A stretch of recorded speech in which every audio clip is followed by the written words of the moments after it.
Hi, Paula. No, I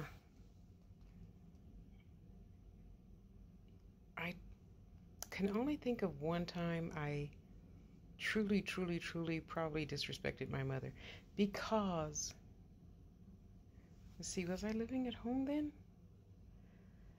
No, it was after I was 18.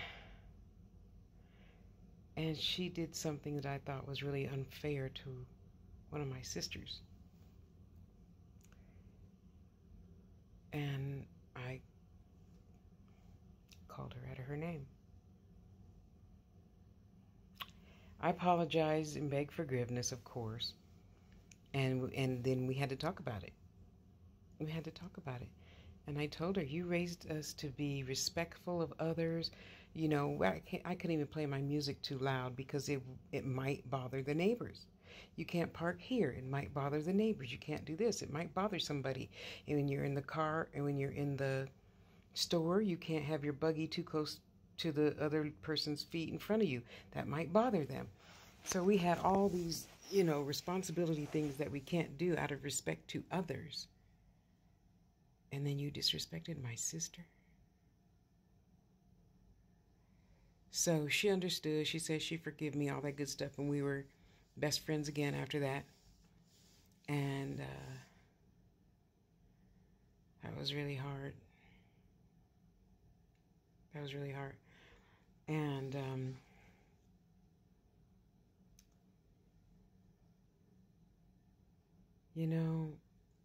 the biggest lesson I learned from that is, and she didn't say anything. We never brought it up ever again in life.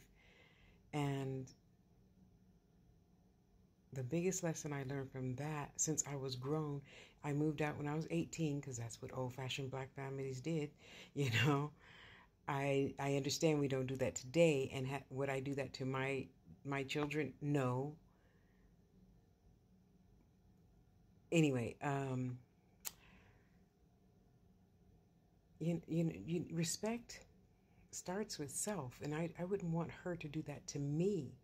I don't want you to wait till I'm 42 and then say, oh yeah, Tosh, did you know you're adopted, or whatever. And that lesson taught me, you really have to respect yourself even over your parents, your mate, the children, the dog, the cat, grandma, grandpa. Because again, they're gonna die off, and you're gonna be with your own choices.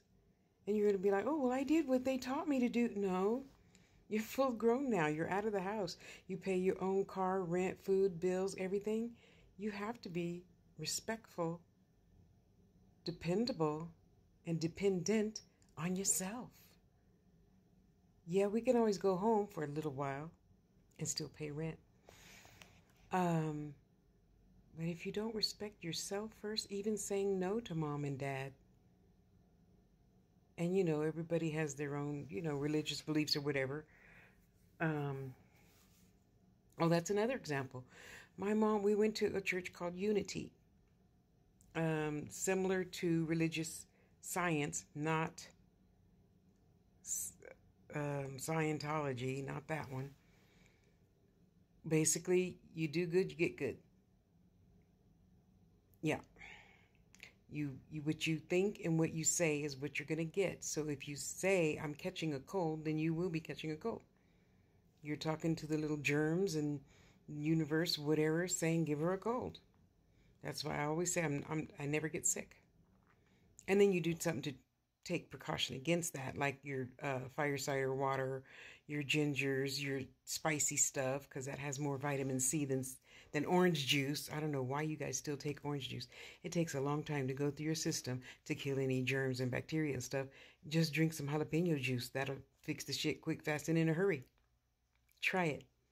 So the last time I got sick, I have to think, that 2010, I had the flu.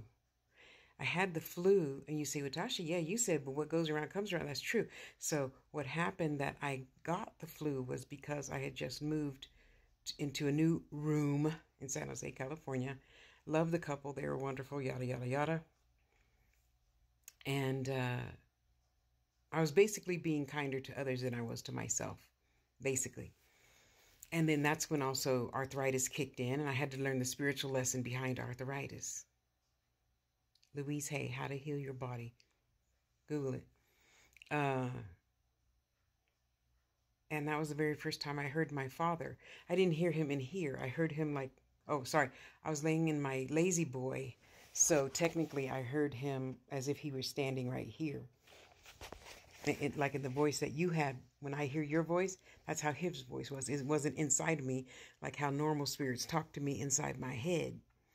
Okay? It was his voice. And wow, that was a powerful lesson. I cried for days. Because, until then, he had never showed up to speak to me. So, respect yourself.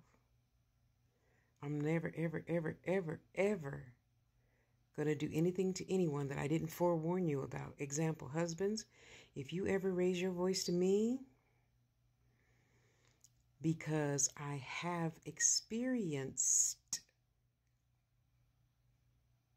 boom, boom, boom.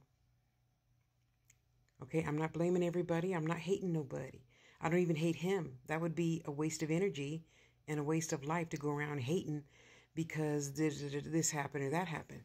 To me, that is senseless. It might make sense to you, but I don't pay your rent and bills and buy you food. So I don't care in this case. I don't care. I can't care about you more than I care about myself. That's just not possible. So from my experience, I would rather go to therapy for 5 years, watch lots and lots of Bugs Bunny, and go from counselor to counselor, counselor to counselor to fix myself, to never be in that situation again. Okay? So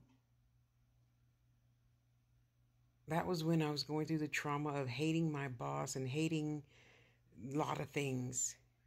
And I just couldn't figure out, because my life normally goes pretty smoothly. I tell you guys, I need such and such, and you guys help me get it. And I think that's how life should go. You say, hey, Tosh, I need a little help. Well, I can't help you, but I know so-and-so can help you. Can I hook you guys up together in a chat room? Okay, let's do that. And that's what I do almost every single day of my life. Still, every day. I'm on Facebook, hooking this person up with this person. Well, you need this and you need this. Well, I don't know. Maybe ask her, Betty Boop, ask Hello Kitty if she'll barter with you or something like that. Yeah, something. There's always a way.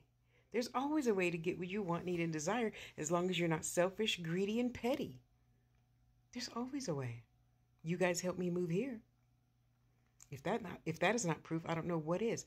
Anyway, that's why Spirit is always telling me to remind you guys to love yourself first. Love is not, okay, I'll do it. Okay, I'll do it. Okay, I'll do it. No, love is no. I'm loving on me today. I'm going to go get my hair and nails and toes done.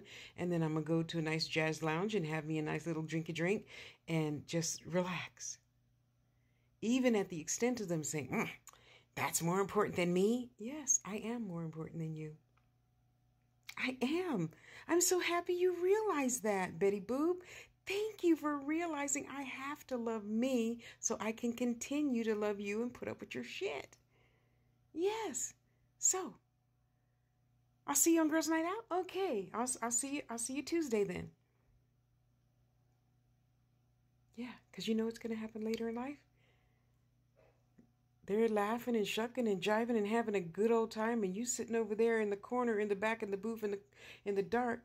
Oh, I should have did this. I should have, could have, would have, should have. Don't get shit done. Shoulda don't get shit done. Should have don't get nothing.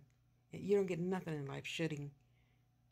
And don't let others should on you. It's food for thought. I'm not telling you what to do. Don't let others should on you. I'm not going to should on you. I don't even should on myself. What happens, happens. Can't unhappen. Just keep it pushing. Respect yourself to say no sometimes when you really mean it. And say yes when you really mean it. Keep your energies in balance.